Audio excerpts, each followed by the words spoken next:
संशोधनाचे कार्य करणारी भारतातील अग्रगण्य संस्था आहे। भारताने सीडॅकच्या सहाय्याने भारतीय बनावटीचा पहिला सुपर कॉम्प्युटर बनवला। ज्येष्ठ शास्त्रज्ञ विजय भटकर यांचे मोलाचे मार्गदर्शन या म्हणजे परम संगणक निर्मितीसाठी लाभले। परम म्हणजे सर्वश्रेष्ठ। हा संगणक प्रति सेकंद 1 अब्ज गणिते करू शकतो।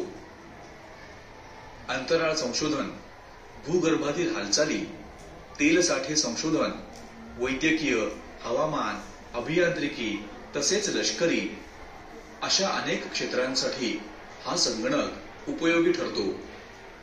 भाषा लिहिण्यासाठी इस्की म्हणजेच Indian script code for information interchange कोडच्या निर्मितीत देखील सीडॅकचा हातभार आहे।